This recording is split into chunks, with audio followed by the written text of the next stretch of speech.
Hello, my name's Dawn Butler of Dinkydoodle Designs, and I'm going to show you how to clean your airbrush. Now, it's one of the most important things that you need to get right, because if you don't, your airbrush will start to misbehave and you'll start to mistrust it. The minute that you do that, it'll go back in the cupboard and you'll never use it again. And we can't have that now, can we? So, let's learn how to clean it properly. And it's really easy. We're going to start with just some water. Now, I've had an airbrush out here that I used for one of my classes yesterday, and I don't know what state it's in, but I think you'll notice that it's pretty filthy. So we're going to start by adding just some water to begin with. So it's just plain water. I'm going to turn my airbrush on, and I'm going to start with the kitchen paper. So I'm simply spraying. Look, it's been full of black in here. So I'm going to spray through, but it's spraying nicely. So I can feel that there's plenty of force, it's doing the right thing. Sometimes you'll feel that it's blocked. We'll come on to blockages later. I'm going to fill it again.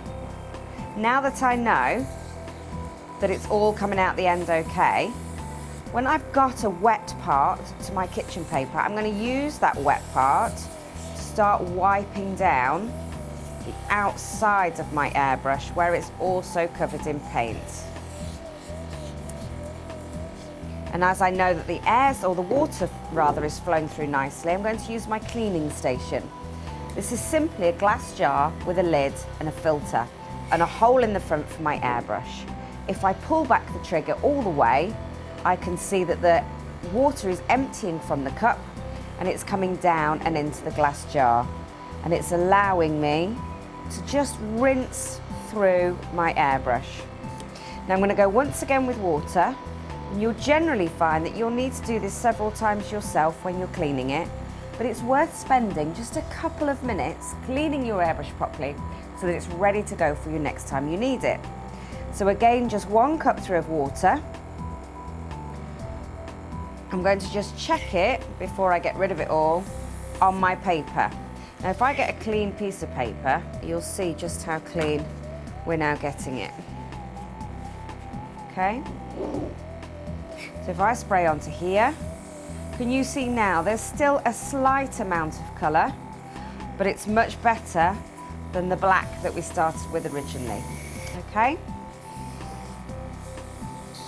Now I'm going to take the wet part of my kitchen towel and I folded that into a point. I'm now going to simply pop that into the airbrush cup and give it a twist round. Just helps get rid of any residue that's left behind. My airbrush cup in there is now much cleaner. I'm much happy with that one. Now I'm just going to check the end of the airbrush. We don't need it on for this part. So I'm just having a look at the end to see how much paint has gathered in here. And what I'm looking for is just in here. The end of the needle comes out here, and what you'll find is that it gets clogged with all sorts of bits of colour and paint.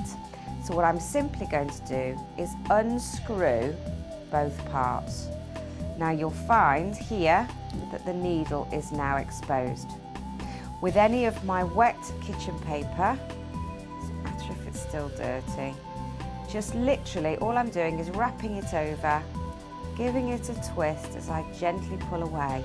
And you can now see I've got a nice clean needle instead of the dirty, horrible thing that I had before covered with paint.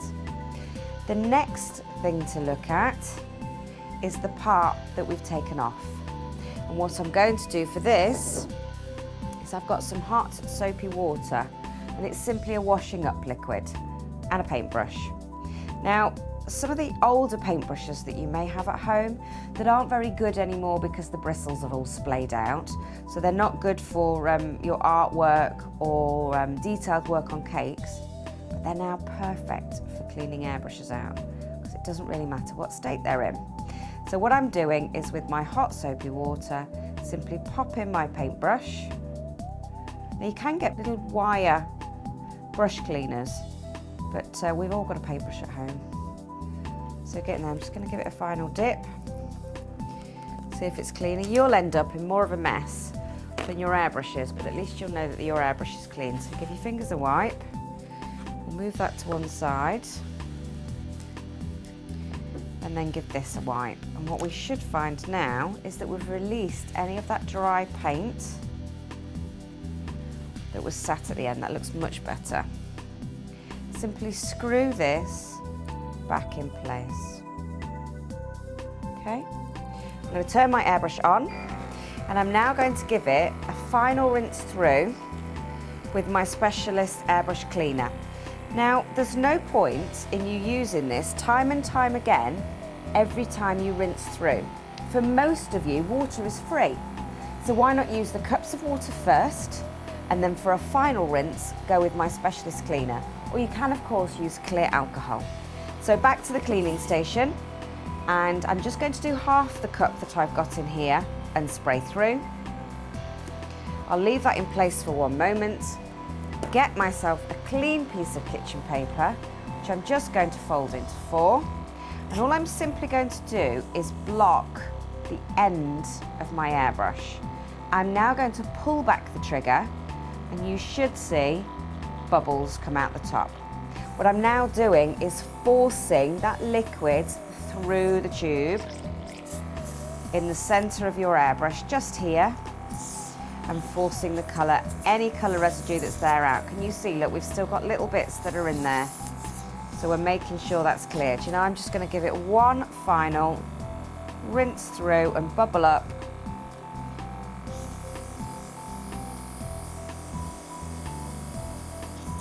And again, I'm just going to block the end, pull back with a trigger.